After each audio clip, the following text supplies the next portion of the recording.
Shalom. Ada sukacita untuk mendengar firman Tuhan. Amin ya. Baik Bapak Ibu dan saudara-saudara yang terkasih, saya mengajak Bapak Ibu untuk membuka Alkitab kita di dalam Matius pasalnya yang ke-26, ayat yang ke-36 hingga ayatnya yang ke-46.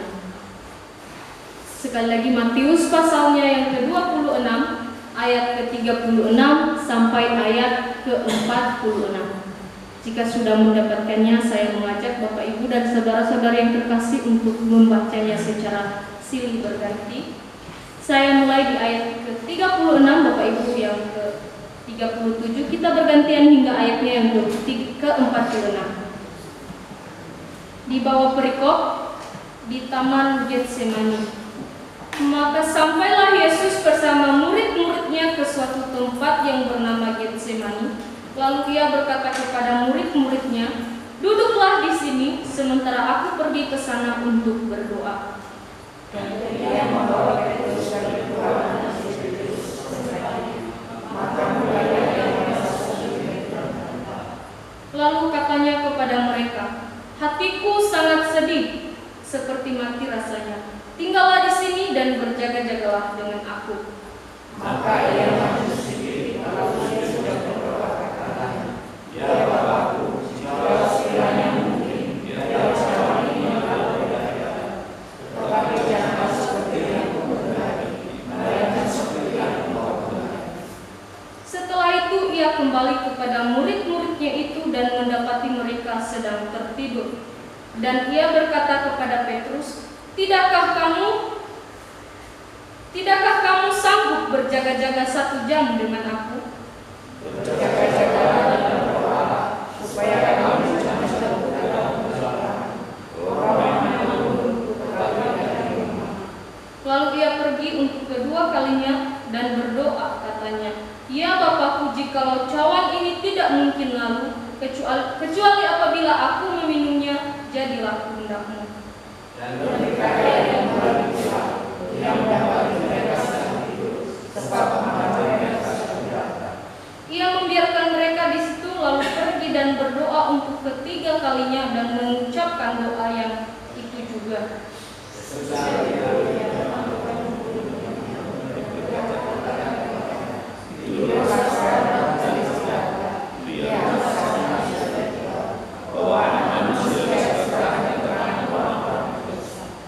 Bangunlah, marilah kita pergi, Dia yang menyerahkan aku sudah dekat. Amin. Untuk sejauh pembacaan firman Tuhan, Bapak Ibu dan saudara-saudara yang terkasih dalam nama Tuhan, tema perenungan kita pada pagi hari ini yaitu ketika orang percaya menang dalam pergumulan. Sekali lagi tema perenungan kita pada pagi hari ini yaitu ketika orang percaya menang dalam pergumulan. Bapak Ibu dan saudara yang terkasih dalam nama Tuhan, mungkin di antara kita saat ini tidak sedikit yang memiliki banyak pergumulan. Bahkan setiap orang memiliki pergumulan atau permasalahan dalam kehidupannya. Nah, itulah yang kita alami selama kita hidup. Selama kita hidup, pasti banyak sekali pergumulan dan masalah yang kita hadapi. Tetapi yang perlu kita ketahui dalam kehidupan kita adalah perlu kita ketahui sebagai orang Kristen atau sebagai orang-orang percaya dalam kehidupan kita, yaitu bahwa kuasa Tuhan lebih besar daripada setiap pergumulan atau masalah yang kita hadapi. Kita perlu ketahui bahwa kuasa Tuhan lebih besar daripada pergumulan yang saat ini sedang kita alami. Bapak Ibu dan saudara yang terkasih dalam nama Tuhan, di dalam teks yang kita baca pada pagi hari ini, kita melihat bahwa Yesus juga sedang mengalami pergumulan. Di dalam firman Tuhan yang sudah kita baca pada pagi hari ini, ia mengalami pergumulan yang sangat berat. Pergumulan yang dialami Yesus di sini bukan hanya seperti pergumulan yang biasa kita lakukan. Mungkin entah kita bergumul dalam ekonomi kita, atau mungkin dalam masalah rumah tangga, mungkin untuk yang sudah berkeluarga. Hanya sebatas itu kita sebagai orang percaya. Tetapi yang dialami Yesus di sini pergumulan antara hidupnya, yaitu ini menyangkut nyawanya sendiri, dan ini pergumulan yang sangat berat yang dihadapinya. Bapak, Ibu, dan Saudara yang terkasih dalam nama Tuhan, di dalam menjelang akan kematiannya, Tuhan Yesus berdoa kepada Tuhan. Ia bergumul di taman Getsemani. Dan pergumulannya bukanlah hanya pergumulan biasa. Bapak, Ibu, dan Saudara yang terkasih, ia sangat sedih dan gentar menghadapi murka Allah atas dosa manusia, yaitu murka yang harus ditanggung oleh Yesus Kristus. Oleh sebab itu, di situ dikatakannya, hatiku sangat sedih seperti mau mati rasanya. Bayangkan Bapak, Ibu, dan Saudara yang terkasih, itu mungkin udah merasa sangat putus asa banget, karena ia sudah tahu bahwa ia akan mati, ia akan menghadapi penderitaan yang sangat berat. Nah, di firman Tuhan yang kita baca pada pagi hari ini, di situ kita lihat bahwa 3 kali Yesus berdoa agar cawan yang melambangkan penderitaan, ini cawan melambangkan penderitaan dan melambangkan kesengsaraan. Ia 3 kali meminta kepada Tuhan supaya cawan itu dijauhkan daripada dirinya. Bapak, Ibu, dan Saudara yang terkasih, tetapi apa pada akhirnya yang terjadi? Pada akhirnya Tuhan Yesus juga tetap memilih untuk taat, yaitu meminum cawan itu. Bapak, Ibu, dan Saudara yang terkasih, di dalam doa Tuhan Yesus, di akhir-akhir doanya ia mengatakan, "Jadilah kehendak-Mu."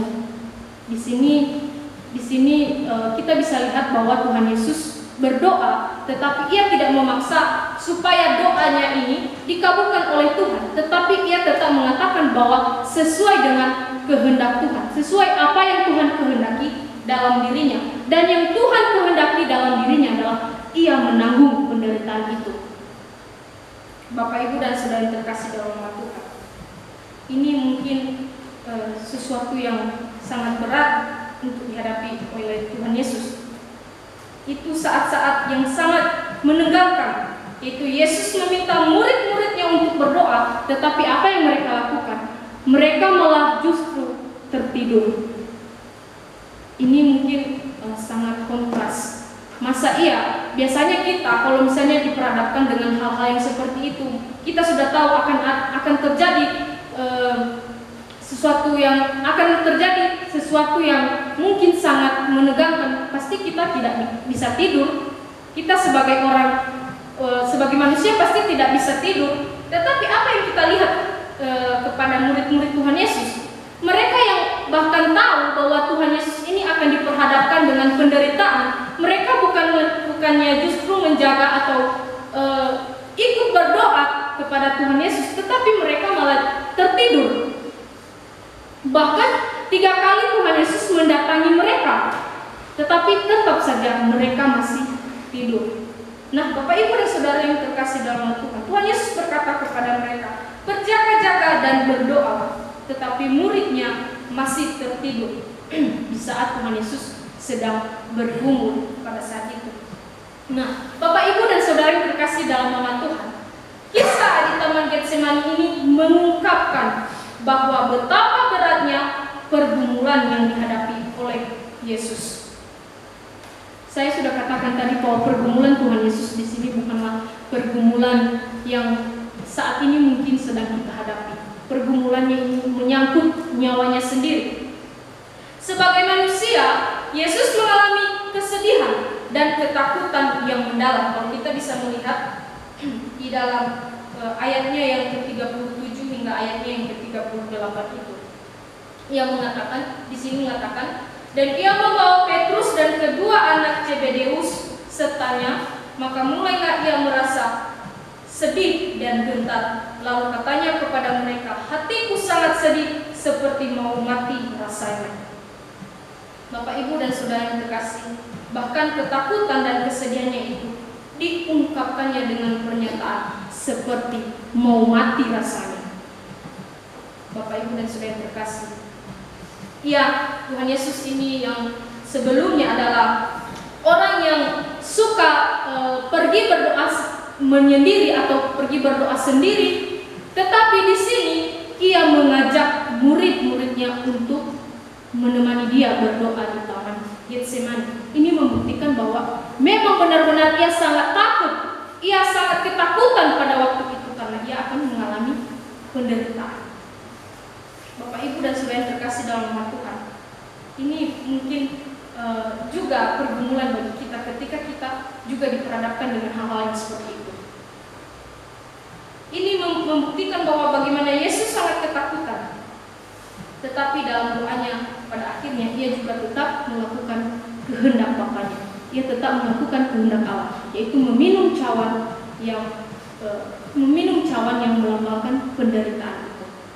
Meskipun sebelum-sebelumnya ia meminta Allah untuk menjauhkan cawan itu daripada dirinya, tetapi pada akhirnya kehendak Allah ialah ia harus menanggung penderitaan itu. Nah, Bapak Ibu dan Saudara yang terkasih dalam Tuhan, ini membuktikan bagaimana ketaatan Yesus Kristus kepada Bapanya, bagaimana ketaatan Yesus Kristus kepada Allah, sekalipun dalam situasi yang berat, ini menyangkut nyawa, tetapi ia masih taat mengikuti kehendak Bapanya. Bapak Ibu dan Saudara yang terkasih dalam Tuhan, apa yang dihadapi Tuhan Yesus di sini? Ia menghadapi kematian, ia juga menghadapi pengkhianatan Yudas yang menyerahkan dia pada waktu itu, dan juga ia menghadapi ketidakpengertian para murid-muridnya pada saat itu. Padahal waktu itu ia menyuruh murid-muridnya untuk berjaga-jaga dan berdoa bersama dia, tetapi malah tertidur. Inilah yang dialami Tuhan Yesus pada saat itu. Dan menurut saya di dalam ayat firman Tuhan ini bukanlah suatu hal yang biasa. Mengapa murid-muridnya pada saat itu tertidur? Tetapi mungkin memang ini bagian dari ujian yang Tuhan izinkan untuk Tuhan Yesus tanggung pada saat itu. Bapak Ibu dan Saudara yang terkasih dalam Tuhan, bagaimana dengan kita juga sebagai orang percaya? Apakah kita yang sudah mengalami kemenangan atas pergumulan kita, apakah wujud yang boleh kita tunjukkan kepada Allah, kepada Tuhan Yesus Kristus? Perlu kita ketahui, kemenangan kita bukan bagaimana kita orang percaya dijawab pergumulannya, tetapi kemenangan sesungguhnya adalah ketika dosa-dosa kita sudah ditanggung oleh Tuhan Yesus. Kemenangan yang saya maksud di sini adalah kemenangan dalam pergumulan yang saya maksud di sini adalah kemenangan kita yang sudah dosa-dosa kita yang sudah ditanggung oleh Yesus Kristus di atas kayu salib. Bapak Ibu dan Saudara yang terkasih dalam nama Tuhan, sebagai orang yang sudah dimenangkan atas pergumulan, pasti harus ada tuntutan atau syarat yang harus kita lakukan, yaitu bahwa kita harus tetap taat kepada Yesus Kristus. Karena sebagai orang percaya yang telah terbebas dari dosa, oleh karena penderitaan yang sudah ditanggung oleh Yesus Kristus sendiri di atas kayu salib, maka harus kita wujudkan kemenangan itu melalui ketaatan kita kepada Tuhan. Melalui apa? Melalui doa dan penyerahan diri. Bapak Ibu dan Saudara yang terkasih dalam nama Tuhan, karena doa dan penyerahan diri kepada Allah ini adalah memberikan kekuatan dan kemampuan bagi kita sebagai manusia untuk menghadapi pergumulan dan pencobaan di tengah-tengah situasi yang menyulitkan kehidupan kita, seperti Tuhan Yesus. Tuhan Yesus yang mengalami pergumulan, apa yang dia lakukan? Ia hanya bisa berdoa dan menyerahkan dirinya kepada Bapaknya. Bagaimana juga kita sebagai orang percaya, terutama kita yang sudah dibenangkan dalam dosa. Apa yang kita wujudkan dan apa yang harus kita miliki dalam diri kita sebagai orang-orang yang sudah mengalami kemenangan? Maka Bapak Ibu dan Saudara yang terkasih, sebagai orang-orang percaya yang sudah menang, maka ada 3 poin yang harus kita miliki dan harus kita terapkan dalam diri kita sebagai orang-orang yang memang sudah menang dalam pergumulan. Yang pertama adalah memiliki iman. Bapak Ibu dan Saudara yang terkasih dalam Tuhan, orang memang percaya, orang-orang mungkin menganggap dirinya sudah percaya kepada Yesus Kristus, tetapi apakah ia memiliki iman? Bapak Ibu dan Saudara yang terkasih, di dalam Ibrani pasalnya yang ke-11 ayatnya yang pertama dikatakan di situ, iman adalah dasar dari segala sesuatu yang kita harapkan dan bukti dari segala sesuatu yang tidak kita lihat. Bapak Ibu dan Saudara yang terkasih dalam Tuhan, iman ini adalah sesuatu penglihatan atau bagaimana kita melihat Tuhan dalam kehidupan kita. Kita sebagai orang percaya mungkin percaya, berdoa, tetapi kadangkala kita tidak merasakan atau tidak melihat Tuhan itu ada dalam doa kita. Oleh sebab itu kita sebagai orang percaya yang sudah menang dalam pergumulan, kita harus memiliki iman sebagai wujud bahwa kita memang sudah dimenangkan. Bapak Ibu dan Saudara yang terkasih dalam nama Tuhan, iman merupakan sesuatu yang membuat kita dapat melihat Tuhan dan selalu merasakan bahwa Tuhan itu beserta kita, Tuhan itu ada bersama kita, walaupun di tengah-tengah pergumulan. Nah, Bapak Ibu dan Saudara yang terkasih dalam Tuhan, marilah kita menganggap pergumulan hidup itu sebagai bagian dari hidup kita, bukan sebagai penderitaan atau sebagai kehancuran dalam diri kita, seperti yang Tuhan Yesus gumulkan di Taman Getsemani. Ia bergumul saat itu karena ia mengalami penderitaan, tetapi ia memandang bahwa yang dialaminya itu adalah bagian dari kehidupannya yang dikehendaki Tuhan untuk ditanggungnya. Juga demikian dengan kita yang mungkin mengalami banyak pergumulan di tengah-tengah dunia ini. Pergumulan kita masih pergumulan yang biasa, yang tidak seperti yang Tuhan Yesus alami. Maka yang perlu kita tanamkan dalam diri kita adalah mari kita memiliki iman dan melihat pergumulan itu sebagai bagian dari kehidupan kita yang Tuhan izinkan untuk kita alami. Kemudian yang kedua yang harus kita terapkan dan harus kita miliki dalam kehidupan kita adalah kedua yaitu tetaplah berdoa. Ini tidak akan terlepas dari kehidupan orang Kristen.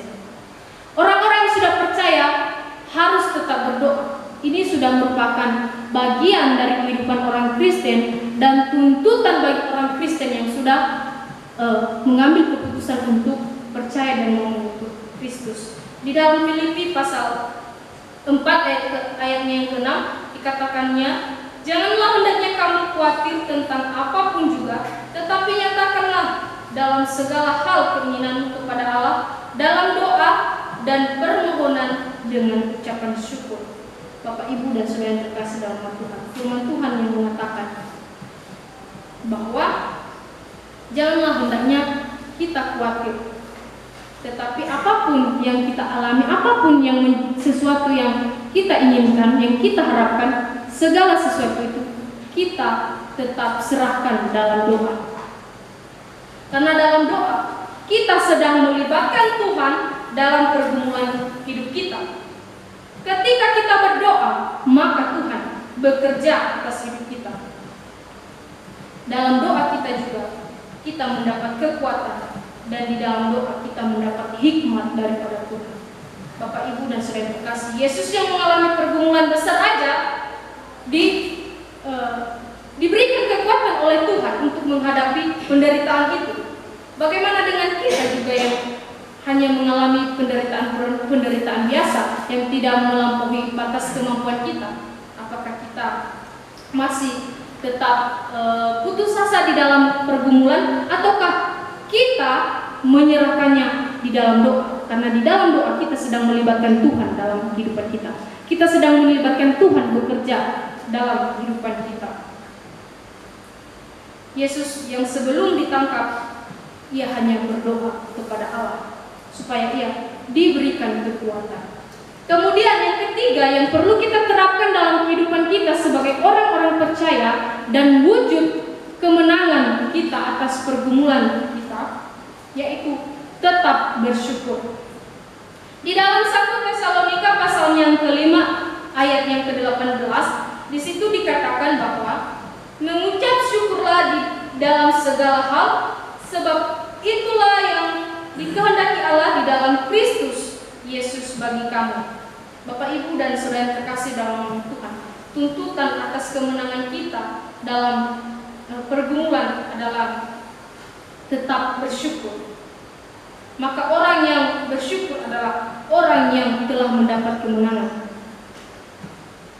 Jadi pertanyaannya, orang yang sudah menang tetapi tidak bersyukur, itu orang yang memang benar-benar sudah mengalami kemenangan dalam dirinya, ataukah orang yang sedang ragu-ragu dirinya ini masih berdosa, ataukah memang sudah ditebus oleh darah Yesus Kristus. Jadi Bapak, Ibu, dan saudara yang terkasih, orang yang memang bersyukur itu adalah bukti dan wujud kalau ia memang benar-benar orang percaya yang sudah mengalami kemenangan.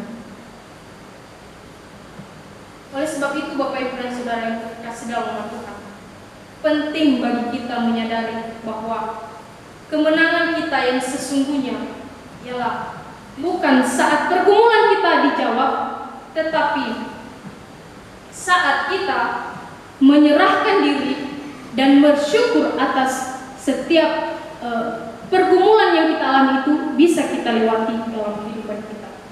Itulah kemenangan yang sesungguhnya.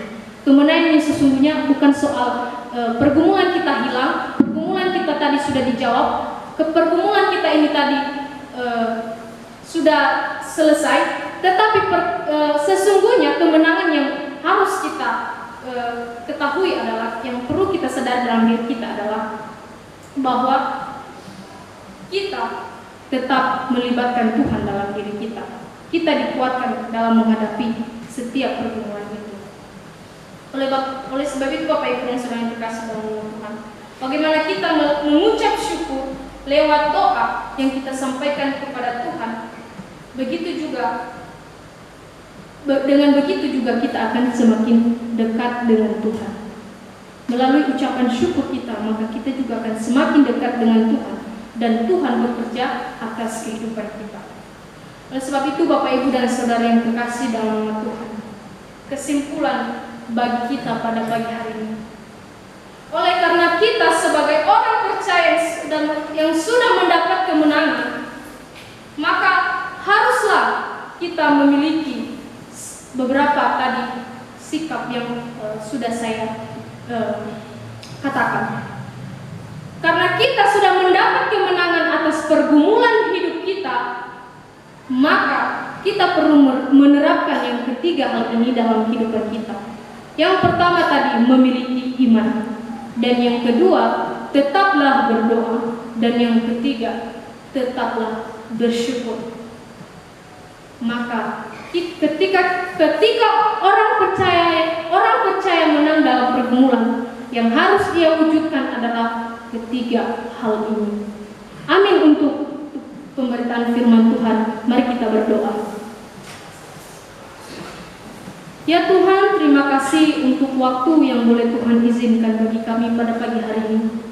Sungguh waktu yang luar biasa Tuhan izinkan untuk kami mendengarkan kebenaran firman-Mu Tuhan.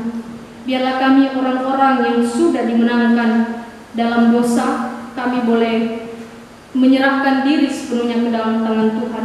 Kami boleh menyadari bahwa sesungguhnya kami bukan hanya sekedar dimenangkan, tetapi kami juga sesungguhnya bagaimana kami harus mendekatkan diri terhadap Tuhan. Terima kasih Tuhan Yesus untuk pengorbanan-Mu atas setiap dosa-dosa kami, sehingga pada saat ini kami boleh memperoleh kemenangan, kami boleh diselamatkan Tuhan. Terima kasih Tuhan Yesus. Inilah firman Tuhan. Biarlah Tuhan sendiri yang boleh memberkati, supaya kami boleh mengerti dan memahami serta melakukannya dalam kehidupan kami. Terima kasih Tuhan, hanya di dalam nama Tuhan kami Yesus Kristus kami telah berdoa. Amin.